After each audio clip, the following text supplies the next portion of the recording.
நண்பர்களே, நான் இன்னைக்கு உங்களுக்கு ஒரு கதை சொல்ல போகிறேன். அந்த கதையை கேட்டு நல்லா ஷேர் பண்ணுங்கள், என்ஜாய் பண்ணுங்கள். வாங்க கதைக்குள்ளே போயிடலாம். முன்னொரு காலத்தில் ஒரு வியாபாரி இருந்தார். அவர் அந்த காலத்தில் பெரும் வியாபாரி.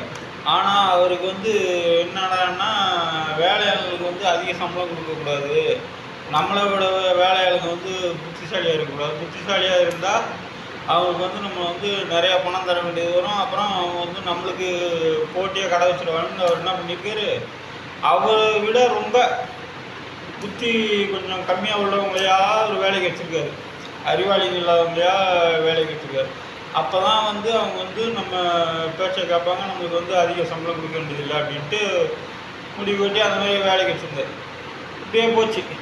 அப்புறம் அவர் கடைக்கு வர கஸ்டமருங்கள்லேருந்து அவர் பொண்டாட்டிலேருந்து எல்லோரும், ஏன் இந்த மாதிரி ஆளுங்கள்லாம் வச்சுருக்கீங்க, இவங்களுக்கு ஒன்றுமே தெரியல, கம்மியர் உனக்கு ஒன்றும் தெரியாது, இந்த மாதிரி ஆளுங்க வச்சுருந்தா நம்மளுக்கு நாளைக்கு போட்டியாக நம்மளுக்கு போட்டியாக வர மாட்டாங்க, நம்ம கம்மி சம்பளத்தில் வேலை பார்ப்பாங்க அப்படின்ட்டுருக்காங்க. சரி உங்கள் இஷ்டம், நீங்கள் உங்களுக்கு பட்டாதான் புத்தி வரும்ன்ட்டு அவங்களும் கம்மி பண்ணிட்டாங்க. இப்படியே இருக்கும்போது ஒரு நாள் வெளியூரில் அவருக்கு ஒரு பல்க் ஆர்டு, இந்த மாதிரி நான் ஒரு 10 பட்டி துணி வேணும் அப்படின்ட்டு பல்க் ஆர்டு கொடுத்துருக்காங்க. உடனே இவர் அதுலேயும் பாருங்கள், அதுலேயும் ஒரு கஞ்சம்.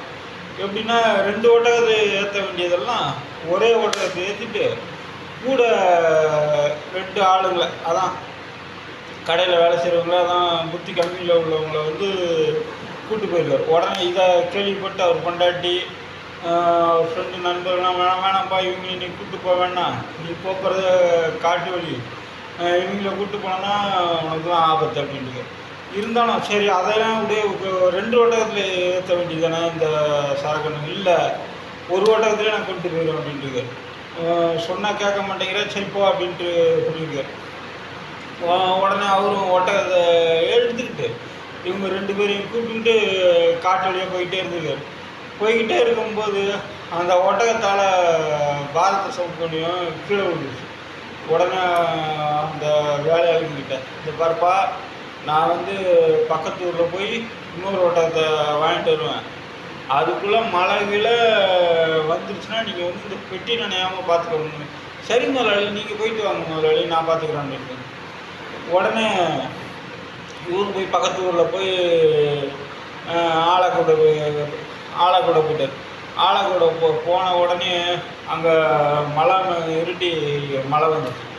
மழை வந்த உடனே மழை பெஞ்ச உடனே இந்த 2 பேருக்கும் அந்த நம்ம முதலாளி என்ன சொன்னார், பெட்டி நனையக்கூடாதுன்னு சொன்னார்.